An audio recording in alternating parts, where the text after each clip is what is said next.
This is the Horse Radio Network. I'm Stacy Westfall, and you're listening to the Dressage Radio Show, the Western Dressage episode.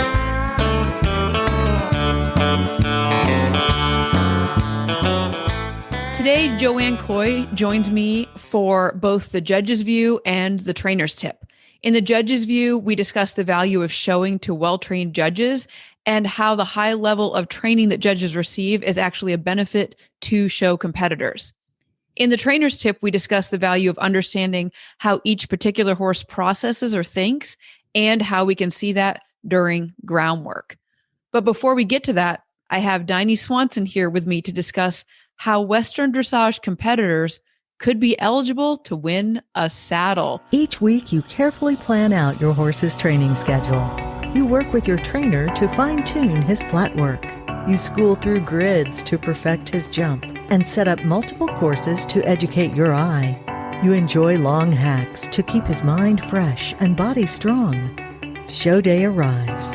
You take a deep breath as you enter the ring. "We've got this," you whisper so only he can hear you. You move as one, sailing over each element in perfect harmony. The feeling you get when it all clicks. It's why we do what we do. This feeling is brought to you by Joint Armor. Joint Armor's complete formula provides your horse with the nutrients necessary to support healthy joints throughout his lifetime. Joint Armor maintains fluid motion and flexibility in hardworking joints. It supports normal cartilage development and reduces joint deterioration. Joint Armor provides high levels of both glucosamine and chondroitin, plus 100 milligrams of hyaluronic acid. Best of all, Joint Armor is affordable. One small jar lasts up to 75 days. The horse that matters to you matters to Kentucky Performance Products. Hi, Diney. How are you? I'm great. How are you doing? Very good. I'm very interested in learning more about this saddle thing. Can you tell me more? Absolutely. You are getting an exclusive. We probably will announce this in the next couple of days to our members first. So we have upcoming entries open for our WDAA Western Dressage Online International Challenge, the online show. Mm-hmm. And then, of course, entries open August 1st for the World Show. So what we're doing is we will be presenting the WDAA Harmony Award Trophy Saddle to people who show in both of those shows. Mike Corcoran, who's a master saddle maker. He's been doing it for 39 years, both dressage and Western Dressage saddles. He's traveled all over the world doing that. Has very enthusiastically decided to donate a trophy saddle. And this is going to be a trophy saddle. It's going to be beautiful for people who show in. They have to show in both shows. This is going to be a drawing. Okay. So to be eligible, you show in both shows, and you have to earn at least one on one test, an 8 or above in your harmony score at both shows. So if you achieve that, then your name goes into the hat. What's great about it is if you show in 8 classes in the online show and 8 classes at the World Show, and you get 8 or above on all of your tests, then you get 16 entries into this drawing for the trophy saddle. Mm-hmm. And the nice thing about a drawing is that it kind of levels the playing field as far as it doesn't really matter if you're showing in intro or, fourth level. It's 8, it's the Harmony Award. Obviously there's things that change in there, but at the same time, like harmony is harmony. And I like that. Yeah. We wanted it to, we're always trying to find ways to be inclusive. And, there's typically one person that takes home the most at shows. And we wanted to kind of try to make this available to everybody. Mm-hmm. I mean, as long as you have lovely harmony with your horse. Yeah. And what a great way to encourage harmony, because, it's going to encourage people to be, aware of the tests that they're choosing to ride and whether or not they can ride harmoniously, which should always be a goal. But, it's also saying sometimes for sure I've entered things to stretch my comfort zone, but you can be sure I'm going to be going back through and reevaluating my harmony scores. Yeah. I know some of them off the tip, but now I'm going to have a lot more awareness brought to that section of the test in when I go back and review. And so, again, I'm always kind of aiming for that, but it's interesting when you put your focus on something like that, how it can change the little things. That's exciting. Yeah. I'm glad you shared that with us. It should be fun. And it'll get people focusing on the right things. Mm-hmm. Mm-hmm.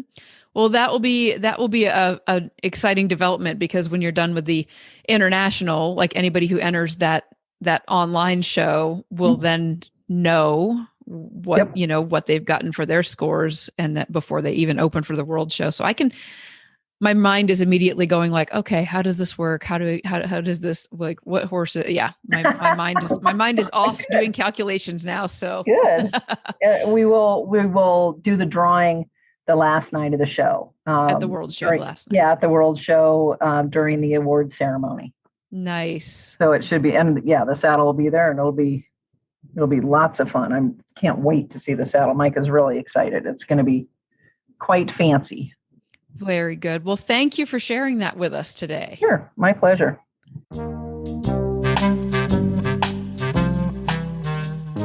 Tired of having your boot sucked off mid-stride by sticky mud? Mud control grids are the solution. Frustrated by mushy, slippery messes at the paddock gates? Mud control grids are the solution. Is keeping the ground underfoot stable in your sacrifice areas and dry lots causing you to lose sleep? Once again, mud control grids are the solution. You're seeing a trend here, aren't you? Well, Han Plastics Mud Control Grids really has come up with the best solution. Unlike other plastic grids on the market, mud control grids can be installed directly on top of the mud. Let me say that again. Right on top of the mud. You don't need to do any ground preparation. The mud control grids are an instant solution to your high-traffic, muddy areas. No more having to fill in with sand, gravel, shavings, or even old carpet. What's more, mud control grids will allow grass to grow underneath of them, so they can be taken back up once the area is dry or recovered. Or you can leave them right where they are and take over again when the rainy season comes back around. Han Plastics mud control grids are designed to be installed as a temporary or permanent solution. You can take them with you move. Put down a lot, put down a few. Add more each year. The ultimate mud control solution. Check out Han Plastics mud control grids at mudgrid.ca. Oh, an added bonus, your tractor or gator won't sink up to its axles with Han Plastics mud control grids in place. So there's that. www.mudgrid.ca.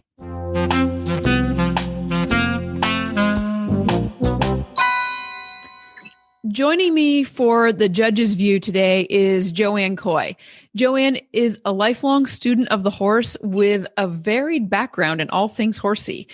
She has a really long list. I'm going to condense it down to a few other points, like she is a member of the WDAA board. She's the chairperson of the WDAA Judges Education Committee. She teaches regularly at the Western Dressage Judges Seminar. She judged the 2019 Western Dressage World Show. She's going to be judging the upcoming International Online Western Dressage Show. She's an L graduate with the USDF and a Western Dressage Large R judge, and she still currently shows when she's not busy judging. Thank you so much for joining me today, Joanne. Well, thank you for having me. What I would love to discuss with you today are kind of the myths and realities around judging, because I know that when I ride into the arena, it's, I'm aware that the judge is there, and I'm definitely willing to, have my thoughts about them over the years when I look back, like pros and cons of like my expectations of the judge. And so I kind of wanted to unpack with you today, some of the different things that might come up when somebody goes into showing and the importance of understanding who you're showing to. So can we just start with, why is it important to show to a recognized judge? What benefit do you see for the competitor? Well, I think what you see as a competitor is, and can be assured of, is that the judge is trained and has a methodology that's, consistent with the training that we've all been through in judging programs, so that when you go from show to show, judge to judge, you can be assured that judges are looking for basically the same thing. We as judges have our own personal slant a little bit that might make the points just slightly different. It shouldn't be drastically different from one another. What I find interesting is when I go to a horse show and judge, and there might be 2 or 3 arenas going at the same time, our scores are pretty much within a point and a half, maybe 2 points of one another. Of course, the horse is not doing identical things in every ring, but we try to stay consistent based on our training. And we do have a very thorough training, whether it's in classical dressage, Western dressage, or whatever. The training programs now are very thorough. And I liken our training experience to kind of like getting a master's degree. It's expensive, it's time consuming, and it's got lots of homework involved. And we need to stay current with rules. We have to be very knowledgeable of any rule changes. We have to be able to multitask. We have to be able to get up early in the morning and go to a horse show just like the competitors. It's a fun job. It's very rewarding. And I think our goal for every judge is to make life better for the horses and make our relationships, human-horse relationships, better. So that's what we're in it for. Honestly, I can say we're not in it for the money. We're not in it for the glamour. We're in it to make horses' lives better and people's lives better so that they can relate to these horses. And for some riders, going to a horse show might be their only method of getting feedback. I mean, especially with our online shows now, giving people an opportunity to show and get feedback from judges. I've judged shows where people were competing in Hawaii and, or Nebraska, or all over the country, all over the world, Sweden. And that may be their only opportunity to get some feedback. So judges have a big responsibility. We take it really seriously, and we are held to a kind of a higher power, and that's the general public. If we do a poor job, we won't get hired. And we need to do what's best for the horse and best for the rider. Yeah, I really like that you brought up the online shows and the giving the feedback, because one thing that when I was purely in the Western world, one thing that drew me towards the reining was that it had a scoring system where you could see, the 0 was an average movement, plus half was, good. And so there were the word associations and a different number scale than what dressage uses, but there was a feedback.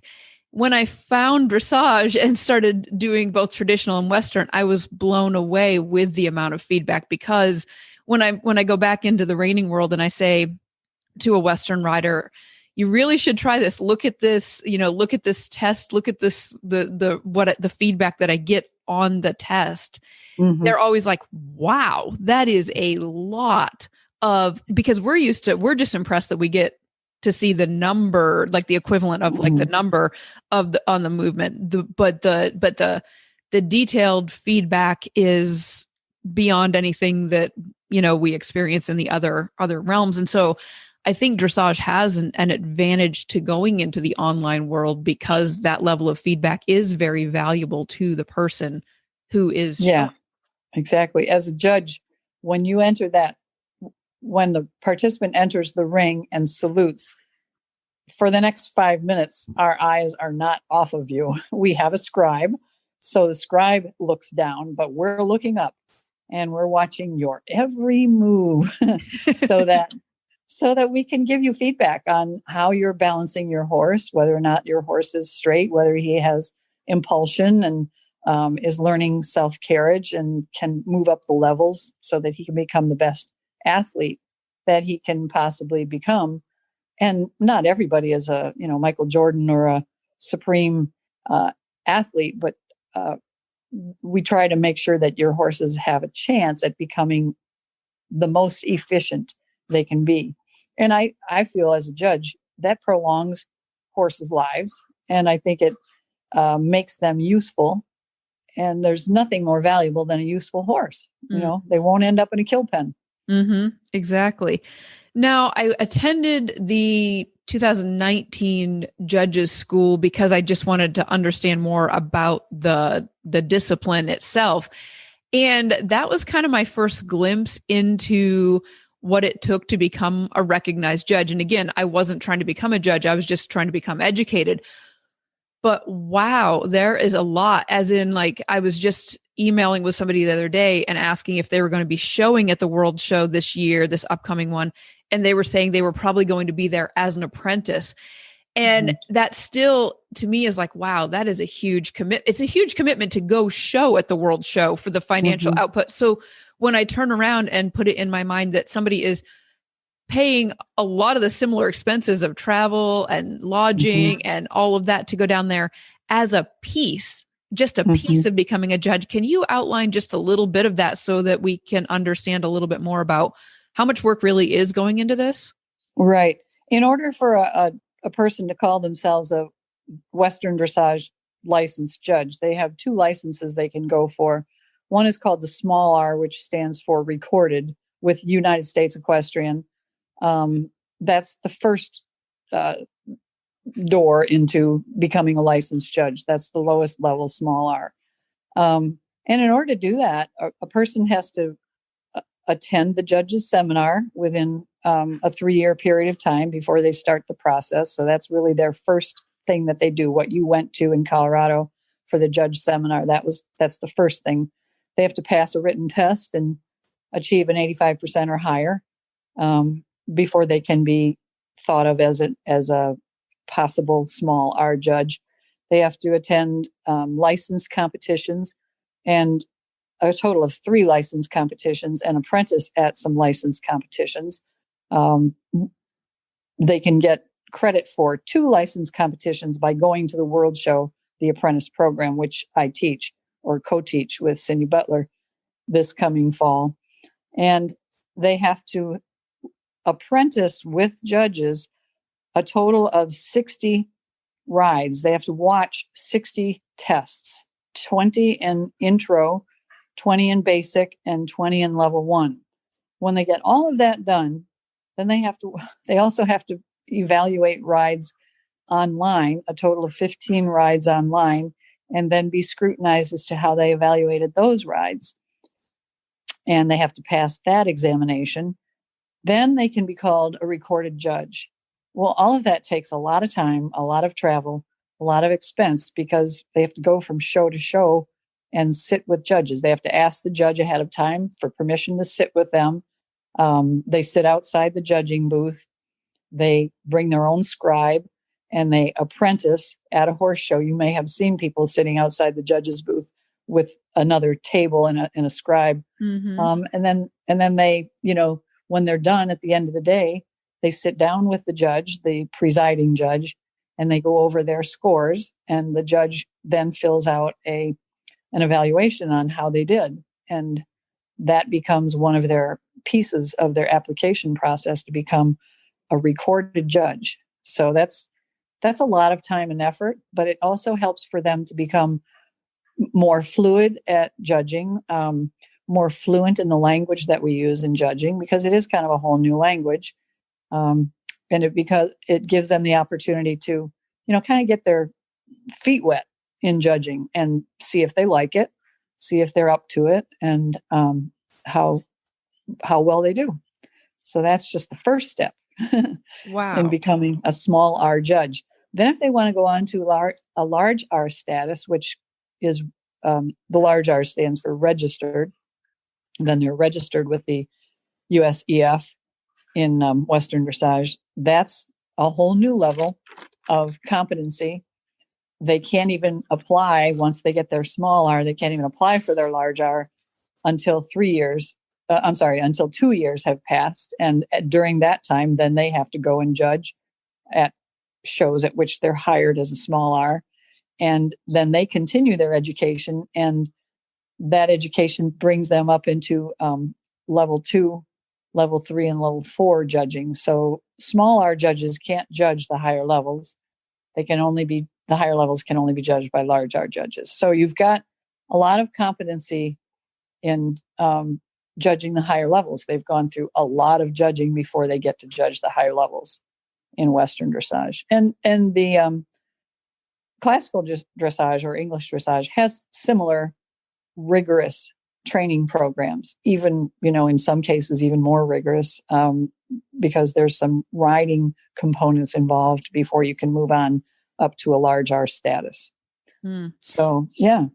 Yeah, that's fascinating. Now, I think you can probably clear something up for me. I kind of remember, but I was going to go to a show at the end of the year, and I saw that only offered it only offered the lower level, but then there was like the test of choice. But when I went to enter the test of choice, they made sure to clarify, the entry booth did, I could ride and be judged, but it wouldn't count for points. And I believe that was because it was a small R judge. Would that be accurate? Yeah. Yes, that's correct. A small R judge isn't licensed to judge anything over first level. Okay. Level 1. But I could have ridden an like a test of choice as almost like a practice or. Right. Exactly. Okay. Yeah. You just couldn't send in that if it was a WDAA approved show, you couldn't send in the points because it wouldn't count for that judge. Got it. To ride a higher level above level 1. Got it. Yeah. And then we all have to take every year we all have to renew our safe sport policy credentials, so that every equestrian sport has a safe sport program, and I believe other sports do as well. And we have to renew that annually. It's an online course, but we're held accountable for that. And dressage L graduates have to get 8 hours of continuing education annually.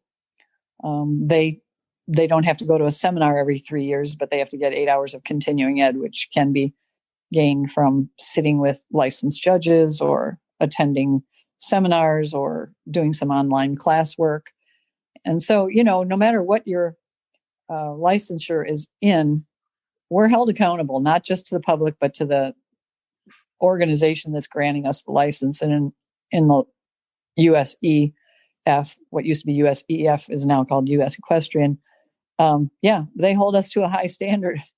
And sometimes people ask me, well, why do we need to have our sport sanctioned by USEF? It just costs us more money type of thing. There's that argument that goes back and forth on that.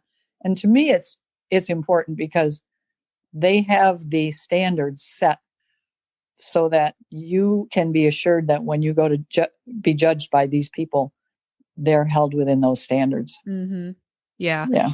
Now another interesting thought, which we've started to touch on, but I'd like to go directly at it, are kind of some of the myths that I remember. I remember when I first started showing just many, many years ago at open shows, I remember being one of the people that are like, I have no idea. They must just like this color horse, or I have no idea. They must just like, or I don't know why the judge liked me this day and this other judge didn't like me. Because really, when I look back, I didn't know what I was doing. So then I couldn't see the logic in the placings because, if you don't know what the ideal movement looks like, then you're kind of at a disadvantage to be like evaluating how your judge did judging you. Right. Right. So having said that, can we discuss some of the myths that are out there about judges? Like that judge really likes buckskins. Right. Yeah. We're human, right? We do have things we like. Okay. Personally, I do love buckskins, but I can't place that buckskin higher than that roan or that, dark bay horse just because I have a fancy for buckskins. I have to look at all of the things I have to look at. And what's really amazing about the opportunities that participants and riders have is we have online on the Western Dressage website a learning management system that you can get into if you're a WDAA member. And the videos, lots of videos that you can view. USDF has lots of videos that you can view, so you can train your own eye. Even if you don't have an instructor that you can work with, you can train your eye and start to get a mental image of what it is you want your horse to do. And then when you go ride your horse, you've got, I watched in that video, my corner was really awful. I need to get my horse better balanced in this corner. Mm-hmm. And those are the kinds of things that we're looking for. So when I saw you at the judges seminar, I said to myself, and probably to you, kudos for doing this, for coming and learning what it is we're looking for, because that'll make you a better rider and a better participant when you're out there in the show ring. But yeah, we have our personal preferences, but we have to put those aside and we have to judge what we see, not what we like. We have to judge what we see based on what we know is correct training, following the basics of the training scale, whether it be the USDF pyramid or in the Western Dressage world, we're actually recreating the wheel right now as we speak. We're recreating the wheel and we're turning the pyramid into a wheel, and refocusing our attention on all of the elements and not having it look like a hierarchy, like the pyramid sometimes makes things look like a hierarchy. So that's exciting. That's coming out in the next few weeks. So yeah, we develop a methodology which is based on the basics of training, which is everything that's in the training scale, plus the criteria of the movement, which is, what is expected in a shoulder in, or what is expected in a leg yield, or whatever the movement of the test is. And then your score plus or minus a point or a half a point, a modifier, like the horse went too fast, the tempo changed across the diagonal, or, the horse was above the vertical or above the bit during the transition or whatnot. Those could be considered modifiers, or we would take points off in the collective marks for submission. But I think the scoring method that we create in dressage tests leaves pretty much no stone unturned.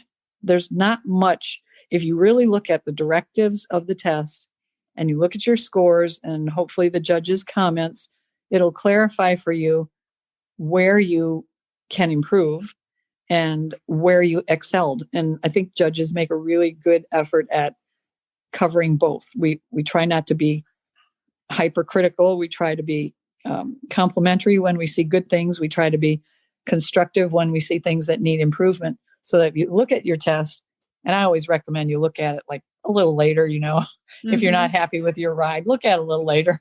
Yep.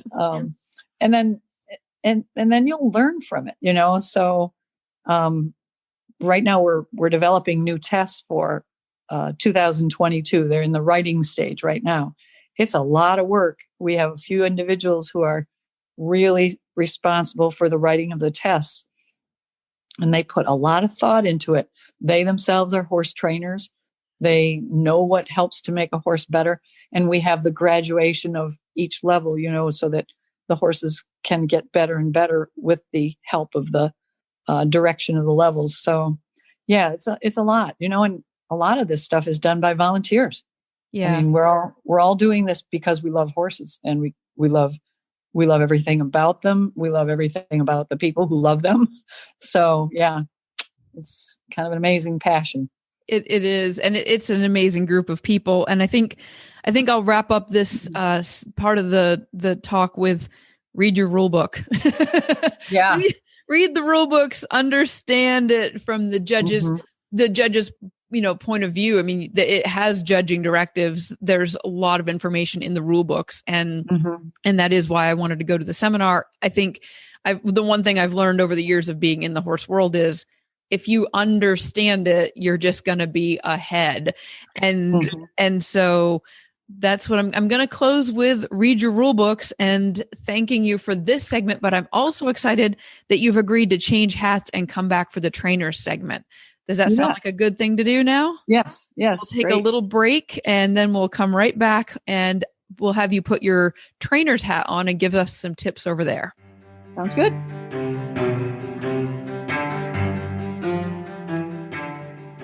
Bates saddles are the saddle brand that truly put your horse first.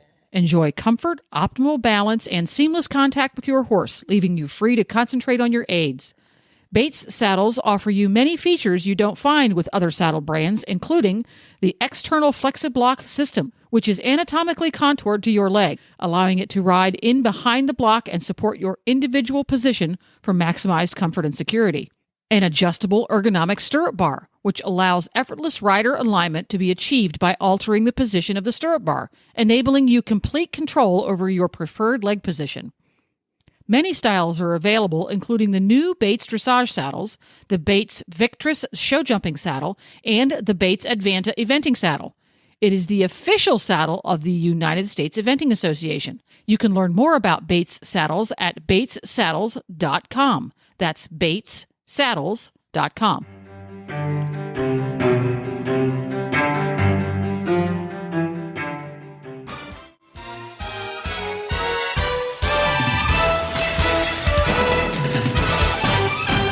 This week's dressage training tip is brought to you by Total Saddle Fit, home of the shoulder relief girth at TotalSaddleFit.com.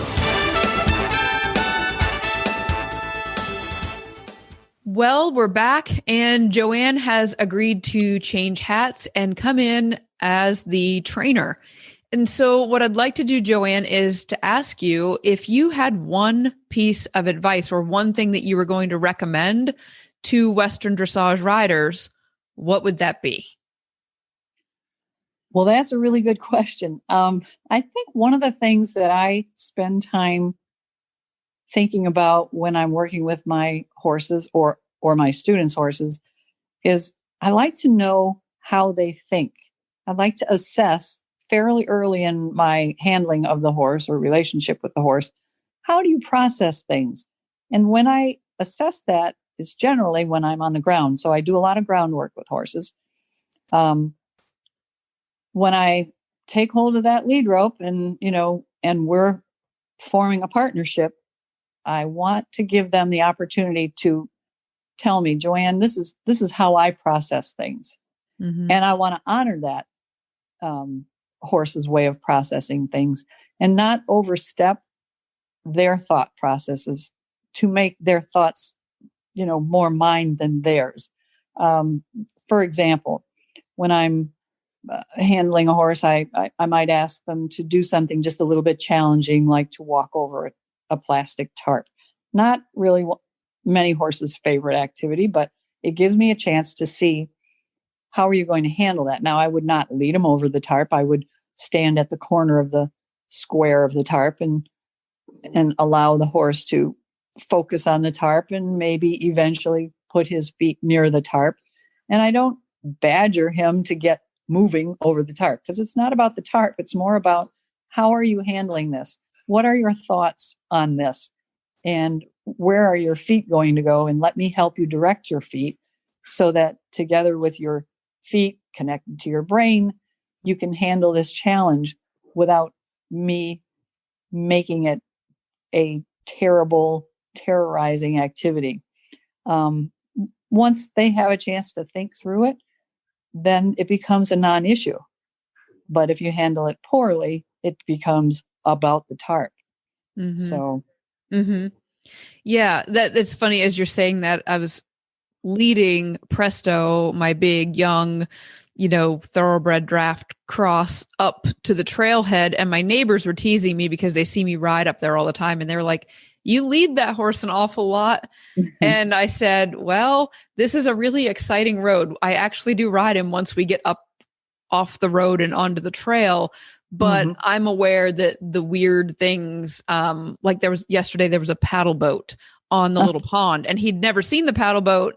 And it's exactly what you were just talking about with the tarp, because you could see it's so spot on, like what you were saying. Like, I know his thought process. And Mm-hmm. his first reactions aren't always very good ones. And Mm-hmm. so we're working on that. But his, like, you could see him like, paddle boat, what in the world is that thing floating on? But it was going away from us. And as I stood there talking to the neighbor, they turned it around. And I mean, it's 200 feet away from us, but it started coming towards us. So it was now 198 feet from us. And he was like, uh-oh, this is a problem. Like, Right. well, clearly you're not going to go send him over to touch the paddle boat because this is Right. not an option. But you're right. The biggest thing I was trying to explain to the neighbor is I've been analyzing how he thinks. And because I know his thought process, I know what I'm willing to take risks on and what I'm not willing to take risks on, which is why I'm leading him up the road. Exactly. Yeah. I figure you're only as safe as your ability to assess how they think. And we also have to remember, and we've all heard this a million times, we think like predators, not like prey animals. They think like prey animals. So we can't put our method of thinking onto them. We have to start studying how they think and how that particular horse thinks. For example, I was trail riding with a student, and it was the first time she'd had her horse out on the trail, and we were going to get a drink up in a little creek. On the one side of the creek was a big pipe with water running through it to the other side. And on the other side, on our left, was a sign that said caution, soft bank on, side of creek or something like that. And I said, she was ahead of me. And I said, now I want you to think about this as we approach this watering hole. What do you think your horse is going to be more worried about? The sign on your left or the running water through the pipe on your right? And she thought, well, probably the pipe on your right, on the right. I said, yep, that's probably true. So which way do you think he's going to spook? And she said, well, probably to the left, but not very far because there's a sign over there. I said, right. So you don't want to run into the sign, but now you're thinking like he thinks. And she says, but I've been accused of overthinking things. And I said, well, as a human, maybe, but now it's a good thing to know how the horse thinks so that you can plan accordingly and not be surprised, not be dumped or whatever. So, yeah, that's an excellent observation. How do you see this playing into somebody showing up at a Western Dressage show? Well, that's a really good point. When a horse goes into an arena, and I'm just going to use another lesson incident for a minute before I talk about the show arena. When the horse goes into the arena and you have even a higher level horse, the horse is concentrating on you. You've developed a really good partnership. The horse is thinking about you. And one day I had one of my students doing collected work. The horse was doing a fabulous job, just right, with the rider. They were really together. They'd gone around this arena several times, maybe 20, 30 times, made many circles. And then all of a sudden the horse spooked at a bucket that was just outside the rail of the arena. And I said, I had her stop for a minute. And I said, now, why do you suppose that horse spooked at that bucket? Because didn't you pass it 29 times before? And she said, yeah. I said, well, why would he spook at it then? She said, I think he lost his concentration on me. Exactly. So, when we have them thinking with us, they're not always going to think with us every second. They're prey animals, so they are obliged to sometimes think about their environment. But our job as riders is to do what we can do to keep them focused on us.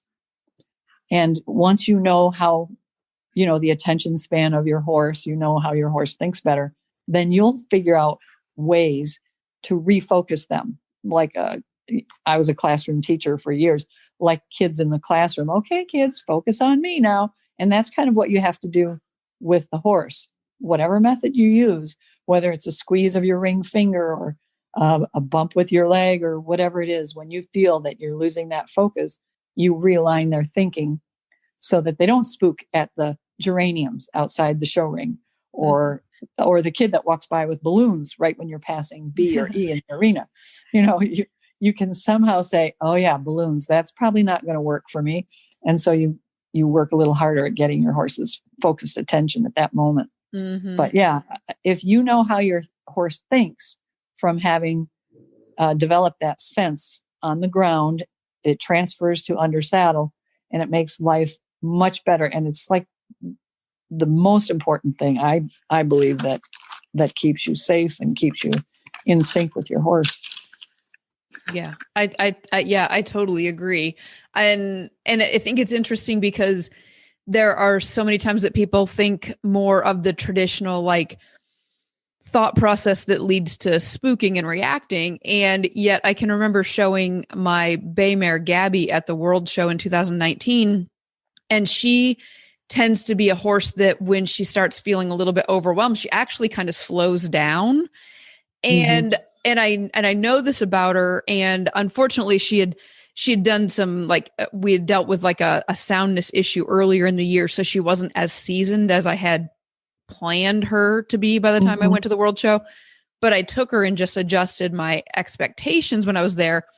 But I also wasn't surprised when I was in whichever test it is where there's a very long leg yield. Like I forget, is that a level 1 test where there's a kind of a longer leg yield? Yes. And it was really interesting because I was doing this long leg yield and I could tell, because like you're saying, I was aware of her experience, and she was in the arena, that big arena. There's another ring showing next door. There's people in the stands, and her brain, she was trying to be on me, but she was also, had that, and she was just kind of like, ooh. And I was thinking, oh, this was going to be interesting because this is supposed to be a leg yield into a lope departure, and we're kind of losing altitude.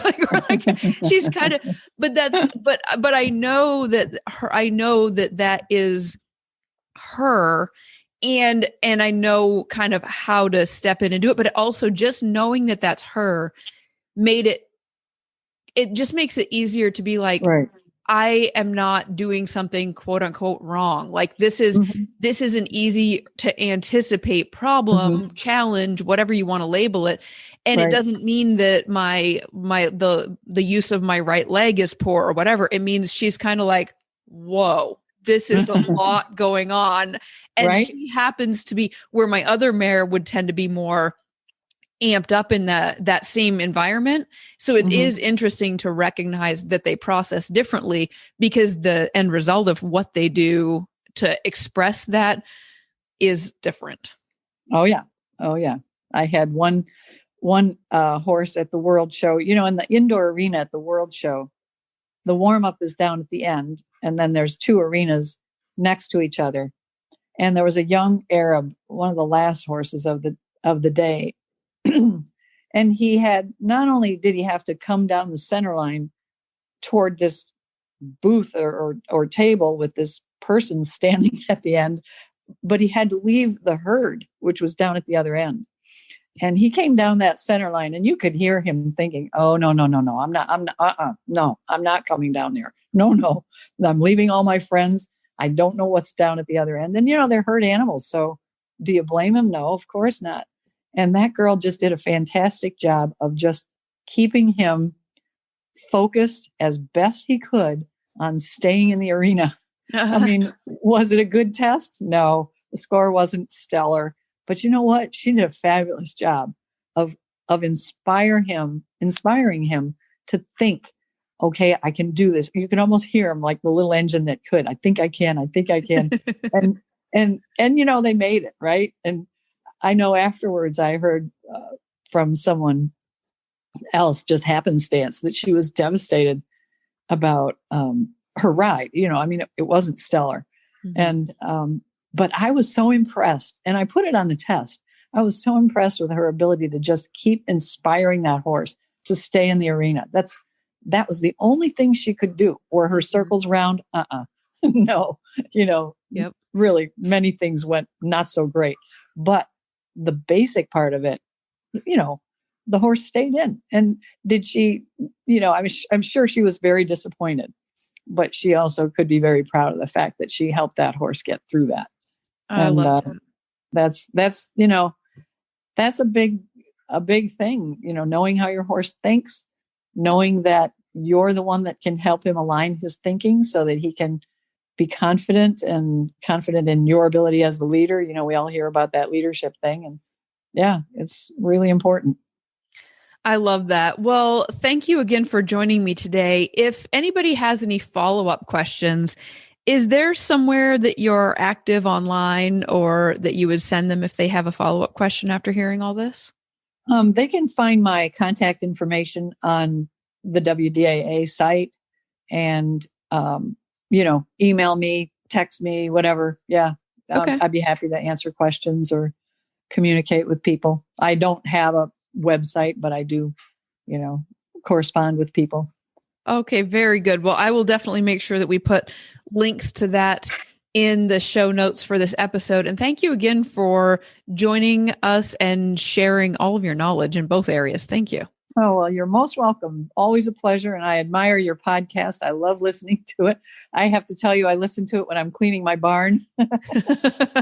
You keep me great company.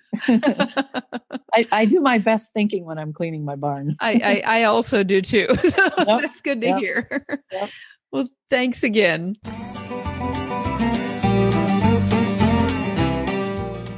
Well, Total Saddle Fit has the cinch that you've been looking for your Western Dressage saddle.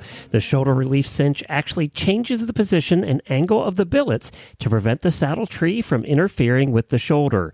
The center of the cinch is set forward to sit in the horse's natural girth groove, while the sides of the cinch are cut back to meet the billets 2 inches behind where the horse's natural girth groove lies. This brings the latigos from angling forward to becoming perpendicular to the ground, which reduces the saddle's tendency to be pulled forward into the shoulders. With horses that have shoulder interference without angled billets, it simply moves the billets back to keep the saddle further away from the shoulders. The secondary benefit to this shape is the cutback at the elbows. This gives more room for elbow movement as well and prevents galls in the elbow area. You can find the shoulder relief cinch at TotalSaddleFit.com. That's TotalSaddleFit.com.